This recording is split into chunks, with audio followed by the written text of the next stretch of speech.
Bonjour et bienvenue sur Syllabus Plus, la chaîne où on parle des coulisses de la vulgarisation scientifique sur Internet. Et aujourd'hui, on va faire quelque chose de différent. Je vais répondre à toutes vos questions, puisque c'est un peu le principe de cette chaîne, de répondre à vos questions pour vous aider à vous-même à vulgariser ou à présenter ou à faire des vidéos. Mais c'est des questions que vous avez posées et pour lesquelles je trouvais que faire une vidéo complète, c'était un petit peu trop. Donc là, j'ai rassemblé beaucoup de vos questions, puis je vais essayer de répondre en rafale à toutes ces questions-là. Voilà. Et donc, exceptionnellement, je n'ai pas de prompteur en ce moment. Tout sort comme ça vient. On va voir ce que ça donne. Vous me direz à la fin si vous avez vraiment vu une différence ou pas. Donc, les questions. On commence par la question de Adri Cookie qui demande comment savoir si sa première vidéo est prête à être publiée. En fait, c'est un peu ça le problème, c'est qu'il y a de bonnes chances que la vidéo ne soit jamais parfaite. Elle sera jamais parfaite, la vidéo. Donc, à partir du moment où on fait le deuil de la perfection, ça devient plus facile de savoir quand est-ce que c'est prêt à être publié. La question principale, c'est est-ce qu'on arrive à faire passer son message? Si on arrive à faire passer son message avec la vidéo dans son état actuel, c'est peut-être qu'elle est prête à être publiée. Mais il y a des chances que si Adri Cookie pose cette question, c'est probablement qu'il ou elle en est à sa première vidéo. Et moi je dirais que là, dans cette situation-là, dans les premières vidéos, l'essentiel c'est de produire, de mettre ça sur internet et d'avoir des retours de ses amis, de sa famille pour progresser. Je pense qu'il ne faut pas chercher la perfection. Il y a de bonnes chances qu'on sache que ah ben là, clairement j'ai un problème de montage, ou là clairement l'image est pas belle, ou là clairement blablabla. Bla, bla, bla, bla. Mais c'est pas grave, à un moment donné, il faut lâcher prise et il faut accepter de publier pour pouvoir progresser et faire mieux à la prochaine vidéo. C'est jamais prêt à être publié. Moi, toutes mes vidéos, je fais le deuil à chaque fois de certaines choses. C'est comme là, je sais que techniquement, ce serait mieux que j'ajoute telle chose ou telle chose, mais ça va me prendre 2 heures de plus. Est-ce que ces 2 heures de plus vont permettre d'avoir une vidéo de plus grande qualité? Est-ce que c'est de plus grande qualité de 50%? Est-ce que j'augmente la qualité de 50% ou est-ce que j'augmente la qualité de 0,1%? C'est pas pareil. Donc il faut évaluer ce qu'on est capable de faire, le temps qu'on veut y mettre et l'amélioration que ça peut apporter à une vidéo. Mais l'essentiel, c'est publier, accepter les retours, donc demander les retours de vos familles, de vos amis, et puis vous progresserez la prochaine fois. Mais ne cherchez pas la perfection dès le début, c'est vain. C'est très vain de chercher la perfection. Question suivante. De 507 heures. Alors moi j'ai une question sur laquelle tu pourrais digresser. Est-ce qu'il y a un passage IRL, donc in real life, obligatoire pour développer sa chaîne? Je veux dire par là à quel point c'est important de se déplacer physiquement aux conventions, les événements, et d'organiser des événements avec les abonnés, de rencontrer d'autres vidéastes, afin de se forger un réseau. Ben moi, je fais partie des gens qui participent assez peu pour une raison très géographique. Je suis l'essentiel de la communauté des vidéastes scientifiques est plutôt en Europe, et moi je suis en Amérique du Nord, donc forcément ça limite. Je pense que les événements en réel avec les abonnés ne sont pas nécessaires pour développer l'audience.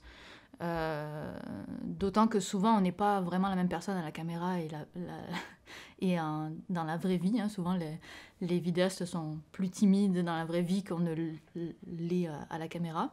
Par contre, pour des liens avec d'autres vidéastes, pour faire des collaborations et tout ça, c'est super important de passer du temps ensemble, mais pas tant pour l'aspect business, mais vraiment pour l'aspect... c'est mes collègues, quoi. Donc c'est super important de passer du temps avec ces gens-là, d'échanger avec eux. Moi, j'apprécie beaucoup, à chaque fois que je vais en France, d'échanger avec eux, de savoir qu'est-ce qui marche pour toi, qu'est-ce que t'en penses, et puis d'échanger, d'avoir des collègues, quoi. Imaginez, vous travaillez absolument tout seul toute la journée. Quand vous avez quelqu'un qui fait la même chose que vous, c'est toujours agréable de pouvoir discuter avec ces personnes-là. Donc, je pense que les événements en réel ne sont pas nécessaires pour développer l'audience, mais ils sont nécessaires pour développer des liens de travail. Je pense que même avec une pandémie et avec Internet et tout ça, c'est bien de se voir en vrai, quand même. Ensuite, grande question. Je sais pas si je le garde pour une vidéo entière, ça. Est-ce que le fait de faire une deuxième chaîne semble satisfaisant? Faut-il mieux 2 chaînes pour 2 lignes d'édition. C'est Aedus Filmania qui demande ça. Moi, je suis assez persuadée que si on a 2 lignes éditoriales, c'est qu'on a 2 chaînes.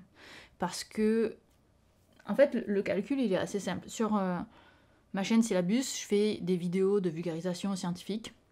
Et si je me mettais à mettre les vidéos Syllabus Plus, par exemple, qui parlent des coulisses de la vulgarisation scientifique, ça veut dire que j'aurais probablement une partie de mon audience qui serait intéressée par les 2 contenus et qui regarderait les 2, mais j'aurais aussi une partie de mon audience qui n'est intéressée que par Syllabus Plus et une autre partie qui est intéressée que par Syllabus. Et ce que ça fait, je trouve, c'est que ça divise beaucoup l'audience. Moi, par exemple, je vois quand il y a des chaînes, je me rends compte qu'elles ont plusieurs lignes éditoriales. Il y a de bonnes chances que je ne m'abonne pas parce que je sais que je vais avoir sans arrêt des vidéos d'un sujet qui ne m'intéresse pas, qui pop dans mon flux d'abonnement, parce que moi, je regarde uniquement mon flux d'abonnement, je ne regarde pas la page d'accueil. Alors que quelqu'un qui a une ligne éditoriale, j'ai plus tendance à m'abonner parce que je sais qu'il va parler de ça. Après, je conçois que ma façon de consommer Internet n'est pas forcément la même pour tout le monde, mais je pense que avoir de la cohérence dans ce qu'on propose, et donc proposer un seul type de choses, je pense que la cohérence est appréciée par le public, même si c'est pas formalisé de cette façon-là. Les gens vont pas dire « moi j'aime pas quand une chaîne a 2 sujets », rarement je pense, mais je pense que ça se traduit par des abonnements, par des gens qui apprécient plus le contenu. Donc moi, je suis assez persuadée qu'une ligne éditoriale égale une chaîne. Juste pour des... Bon, après, on rentre dans du marketing et ce genre de choses, mais pour la cohérence. C'est cohérent. Florian B nous demande combien de temps pour écrire un script, par exemple pour une vidéo de 10 minutes, et combien de relecteurs as-tu? Le temps pour écrire un script est hyper méga variable, et on va dire que je vais inclure la recherche là-dedans. Les vidéos les plus rapides, je pense, vont me prendre 3-4 jours à écrire, et les vidéos les plus longues, on est à plusieurs mois. Après, quand je dis plusieurs mois, c'est pas à temps complet, hein. Je passe pas 40 heures par semaine à faire la recherche ou à écrire ces textes-là, mais il y a un besoin, quand on est dans une production un peu créative, d'avoir du temps. Moi, j'appelle ça pour laisser mourir les choses. Et pour que la prochaine fois qu'on revient sur son texte, qu'on revient sur ses recherches, on a un nouveau regard. Et on se souvient partiellement de ce qui a déjà été fait, mais parce qu'on a ce nouveau regard, on va pouvoir apporter quelque chose de nouveau. Et donc, il y a des sujets comme ça qui nécessitent d'avoir beaucoup de temps mort comme ça, où on laisse mourir les choses dans son esprit, pour revenir à chaque fois avec un esprit plus frais. C'est ce qui m'était arrivé beaucoup avec la vidéo squat, je vous en ai parlé dans une des vidéos précédentes. Et moi, c'est quelque chose que je fais beaucoup. Un texte, jamais je le finis puis je le tourne. Jamais. Je le laisse tout le temps mourir au minimum 24 heures pour arriver avec un regard neuf par-dessus. Et quand on a ce regard neuf, on a beaucoup plus de recul et on est capable d'avoir un jugement sur son écriture qui est beaucoup plus objectif.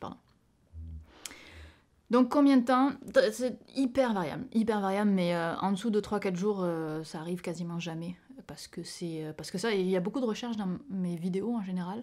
Pour Syllabus Plus, c'est pas pareil, hein. Pour Syllabus Plus, je peux régler ça en 2 heures. Parce que j'ai pas de recherche pour ça, parce que je prête beaucoup moins d'attention à la qualité de l'écriture, parce que c'est beaucoup plus conversationnel. Mais pour Syllabus, là, j'ai vraiment une structure où je veux de la qualité d'écriture. Là, je veux qu'on ressorte avec un message, et j'ai beaucoup d'ambition pour chacun des textes de Syllabus. Donc certains j'y passe beaucoup de temps. Et là, cet été, comme je passe beaucoup de temps sur les textes, je prends ce temps-là, je peaufine vraiment les textes et la recherche pour ça. Ensuite, Matt en tête nous demande face-cam ou pas de face-cam, mais juste des animations. Le face-caméra. Pour moi, le face-cam, c'est... Donc, pour ceux qui ne connaissent pas, le face-cam, c'est exactement ce que je suis en train de faire en ce moment.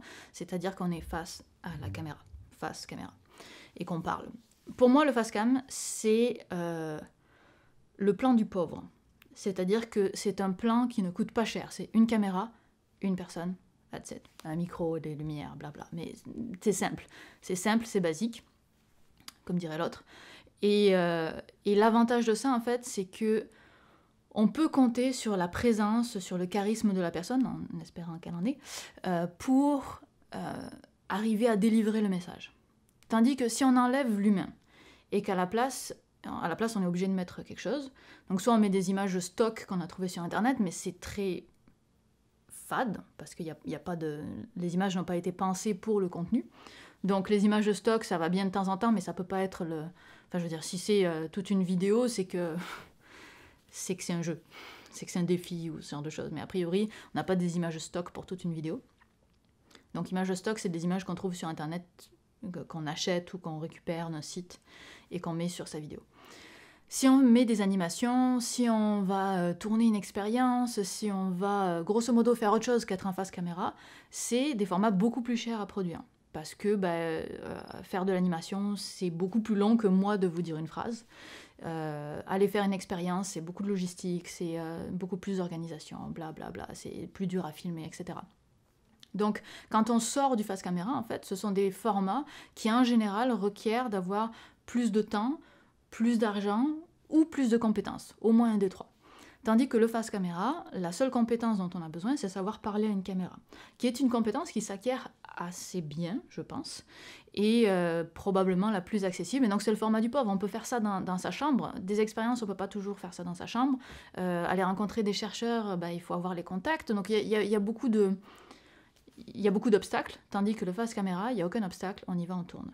Donc c'est le format du pauvre.